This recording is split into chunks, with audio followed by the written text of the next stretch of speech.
दरअसल रज़ा सिचुएशन ये है कि अब क्लाइमैक्स पे आने वाली है सिचुएशन। अब सब फैसले हो चुके थे और और हमारी चिड़िया की खबर यही थी कि अगले हफ्ते में शुरू में ही ये अपना नोटिस दे देंगे कि आइए अब हम बढ़ते हैं आगे और वोट ऑफ नो कॉन्फिडेंस अगले हफ्ते लॉन्च हो जाएगा। मेरा ख्याल है अभी भी दे आर ऑन ट्रैक। ऐसी बात नहीं है कि they are not on track, they are on track.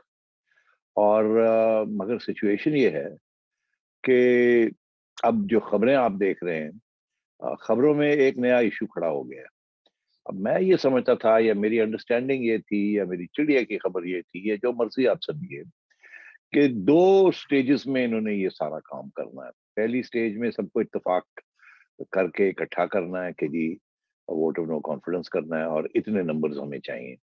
और वो नंबर्स भी अभी डिस्कशन में आपसे करता हूँ कि कितने नंबर्स चाहिए, और जब तक उतने नंबर्स नहीं होंगे तो उस वक्त तक बात आगे बढ़ानी नहीं। दूसरी अंडरस्टैंडिंग ये थी कि जैसे ही नंबर्स हो जाते हैं पूरे तो हम लॉन्च कर देंगे vote of no confidence. Then उसके बाद वापस मुड़ने का कोई रास्ता नहीं होगा और vote of no confidence launch करके और उसके बाद खान साहब को आउस्ट कर देंगे हम। उसके बाद आएगा वक्त, इनको टाइम मिलेगा आइन के मुताबिक कि ये अपना एक कैंडिडेट या दो कैंडिडेट्स या जो भी है हाउस के अंदर खड़े करें to elect the leader of the house और the next prime minister to be. कोई उससे पाबंदी नहीं है कि एक बंदा हो, दो बंदे भी लड़ सकते हैं, तीन भी लड़ सकते हैं, जितने, मगर जिस जो भी लड़ेगा उसको मेजोरिटी चाहिए। और तो इस सूरत में ये फिर आपस में डिस्कस करेंगे। अच्छा जी, अब बैठिए हम सारे, अब कौन किसको नॉमिनेट करना है। क्या एक बंदे को करना है नॉमिनेट, या अगर कोई डिसएग्रीमेंट है तो उसमें दो भी हो सकते हैं। क्योंकि उस स्टेज पे ये जो इकट्ठे हो गए हैं, ये जरूरी नहीं है कि इकट्ठे रहें, सबके मुख्तलिफ मुख्तलिफ मफाद हैं। निकालने में तो एक ही मफाद है कि इनको निकाला जाए, उसके बाद सारे हर के अपने अपने मफाद हैं, हर की अपनी अपनी सियासी सिचुएशन है। किसी को सूट करता है कि फौरी इलेक्शन हो जाए, किसी को सूट करता है कि लेट इलेक्शन हो, किसी को सूट करता है कि सारी असेंबलियां जो हैं वो भी साथ साथ डिसॉल्व हो जाएं, किसी को सूट करता है कि नहीं हमारी असेंबली ना डिसॉल्व कीजिए, हमें 1.5 साल और दे दीजिए, and so on and so fourth. उस वक्त बैठ के फिर आगे जो रास्ता है उसको तय कर लेंगे। अभी लड़ाई झगड़े करने की जरूरत नहीं है।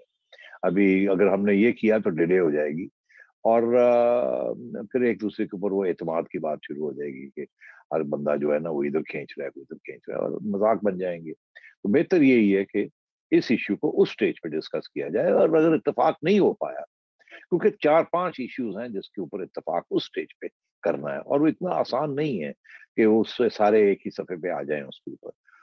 तो इसलिए बेहतर ये है कि इसको उस वक्त डिस्कस करेंगे, टाइम होगा हमारे पास, कोई इशू नहीं। ये मेरा ख्याल है ये अंडरस्टैंडिंग थी उनकी आपस में भी और मेरी, मुझे भी, जो मेरी भी जो सोर्सेज हैं वो यही कह रही थी कि जी जरदारी साहब भी कह रहे हैं हाँ कोई जरूरत नहीं इस चीज को इस वक्त डिस्कस करने की, नवाज शरीफ साहब भी यही कह रहे हैं कोई जरूरत नहीं इसको इस वक्त डिस्कस करने की, ये बाद में हम देख लेंगे। और यही दो की प्लेयर्स हैं, जरदारी साहब और नवाज शरीफ साहब। जी अब जरदारी साहब के अपने इंटरेस्ट हैं, अलाइनमेंट्स हैं, नवाज शरीफ की अपनी इंटरेस्ट है, अलाइनमेंट्स, मगर सबका एक इंटरेस्ट तो है कि खान साहब की छुट्टी कराई जाए। और तो ये सिचुएशन थी। तो अब जो जिस किस्म की कुछ लोगों ने इंटरव्यूज दी हैं, मैंने देखा है, एक कैंप के लोग हैं, कोई कोई इस कैंप का है, कोई उस कैंप का है। नून लीग की तरफ से कोई बात नहीं हो रही, मगर पीएमएलक्यू की तरफ से कुछ लोग इंटरव्यूज उन्होंने दिए हैं, कुछ लोग पीपल्स पार्टी की तरफ से कुछ लोग कुछ आवाजें उठा रहे हैं, जिसमें से जहां से आपकी सवाल जन्म पकड़ा है जी उसने, कि जी ये जो है इश्यूज जो है ये कैसे फिर अब कैसे रिजॉल्व होंगे या नहीं होंगे, और अगर ये इस स्टेज पे ये इश्यूज खड़े कर दिए जाते हैं और रिजॉल्व नहीं होते तो फिर आगे क्या होगा। एक तो ये इशू, दूसरा ये द बिग इफ जो मैंने बात कही। आप अगर बाद में चाहे तो कर ले, पहले इसको डिस्कस कर ले। सेठ साहब, अभी आप जो ये बता रहे थे कि मुख्तलिफ जमातों में मुख्तलिफ अफराद मुख्तलिफ तरह की सोच है और मुख्तलिफ बातें भी कर रहे हैं, उसमें मैं आपकी तवज्जो شاہد خاقان عباسی کی طرف دلانا چاہ رہا ہوں. وہ پبلکلی ٹی وی انٹرویوز میں یہ بات کہہ رہے ہیں کہ عدم اعتماد تو ٹھیک ہے، لیکن اس عدم اعتماد کے بعد کسی سال 1.5 سال کی حکومت کی کوئی ضرورت نہیں ہے، بلکہ کسی حکومت کی ضرورت ہی نہیں ہے. اس کے بعد بہتر یہ ہے کہ فوری طور پر اسمبلیاں تحلیل کی جائے. تو یہ شاہد خاقان عباسی کس کیمپ کی نمائندگی کر رہے ہیں، اور کیا ان کی سوچ جو ہے وہ پریویل کرے گی نون لیگ کے اندر، اور اس کا کوئی اثر ہوگا مثبت یا منفی؟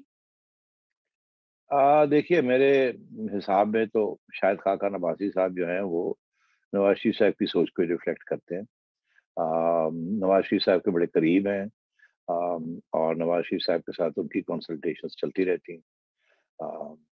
اسی طریقے کے ساتھ میں سمجھتا ہوں کہ اگر نواز شریف صاحب شہباز شریف صاحب کو کنسلٹ کرتے ہیں تو وہ شاہد کو بھی کرتے ہیں، اور رانا ثناء اللہ سے بھی بات چیت چلتی رہتی ہے ان کی. یہ کور لوگ ہیں جن کے ساتھ میاں صاحب ان ٹچ رہتے ہیں، کیونکہ میری چڑیا خبریں لاتی رہتی ہے کہ آج ادھر کانٹیکٹ ہوا اور آج ادھر ہوا and so on and so forth. اور لوگوں کے ساتھ بھی ہیں، مگر I think these are the two core people.